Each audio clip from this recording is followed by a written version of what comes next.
Hello everyone and welcome to St Catherine's Rowing in Term 4 2012.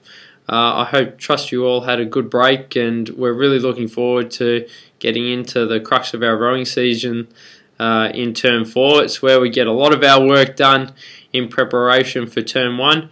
And yeah, we've got a big break in the middle with the holidays, but all the lessons and the values and the technical abilities that our rowers will require for racing will be developed in this term. So it's an extremely important term, but also an extremely fun term. I'll just give a quick review of our Term 3 rowing. Excellent, I have to say. We've got some really good foundation work under our belts to move into Term 4 in their core and flexibility training that they've been doing aerobically and technically and tactically. We're pushing some pretty key messages now about consistency of speed, consistency of effort, and those foundations are really laid in Term 3. So now we can spring forward into Term 4 and really nail in some good rowing. For the Year 8s, we got our Year 8 PE classes in, and they were really good. Big thanks to the PE staff and Gina Peel for getting that work done, and the effort and support from the school all through that Term 3 program. It was the first time St Catherine's has ever done any Term 3 rowing, and it was a big success. We look forward to doing it again.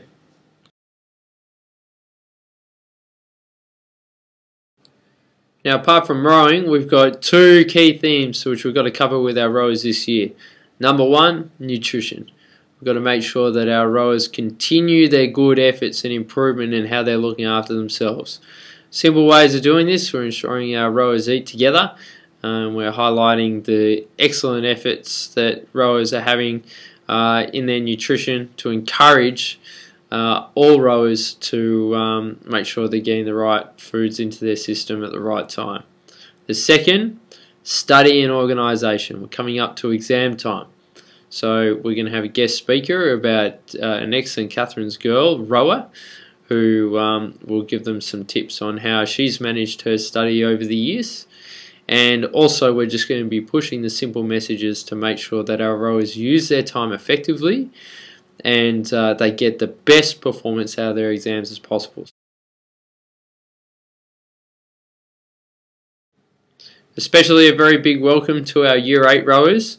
They had their first session on the water last night, and I have to say all the coaches and the students, despite there being a lot of traffic down at Powerhouse, performed their session really, really well.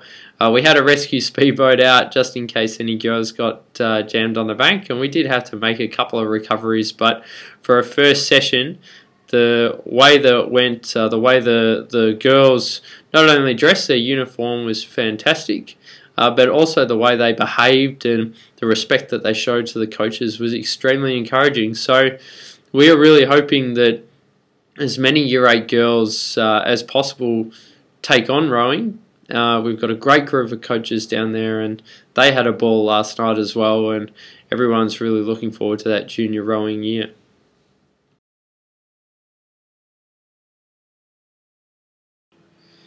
This term we're going to be incorporating some running into our cross training, and the running is going to go from the school down to the sheds.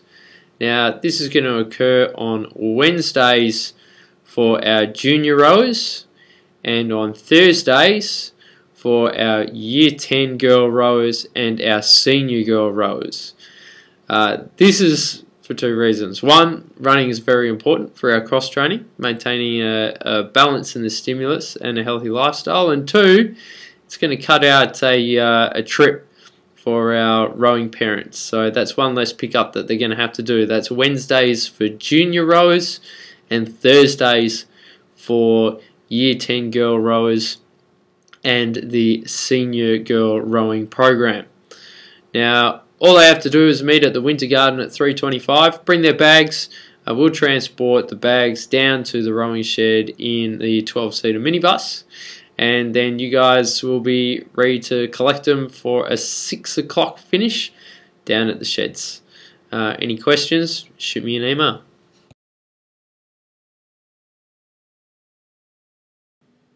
Now, right now, numbers-wise, we're doing quite well, and senior eights, 2 senior eights is looking like a realistically achievable goal. We do have rowers coming in, or new students coming in, expressing their interest in rowing, and we're always encouraging new students to come down.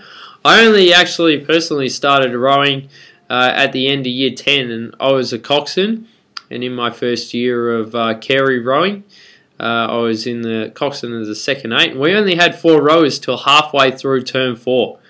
And then halfway through term 4, we got 2 guys back from injury, and we got 2 brand new rowers who had never rowed before.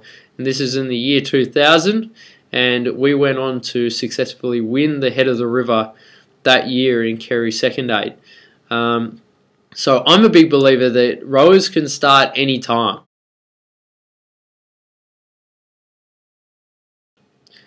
Now, just a word on the rowing levy. The rowing levy is due on the 9th of November. The details of the rowing levy are outlined in the rowing handbook, and on My St Catherine's there is a rowing levy form. Now, the increase in value of the rowing levy for this year, I think can't be understated. I mean, we had for year 9s going into year 10, we've had an extra season of training. We've had year 8 PE classes for our year 8 rowers, and we are also getting a brand new boat shed down at Mercantile Rowing Club next year, which the school is investing heavily in. Despite all these increases in support from the school, the levies have stayed the same, and I think that's a real key statement by the school that, you know, their support for the rowing program is 100%, and they're looking to provide the best rowing program possible for our students. So what we need is we do need to make sure that those levies are paid up. No rower for St Catherine's can race for St Catherine's without having their levies paid. If there are any issues with payment of the levies, please make contact with myself or the business department, and we'll look to help you out as best we can.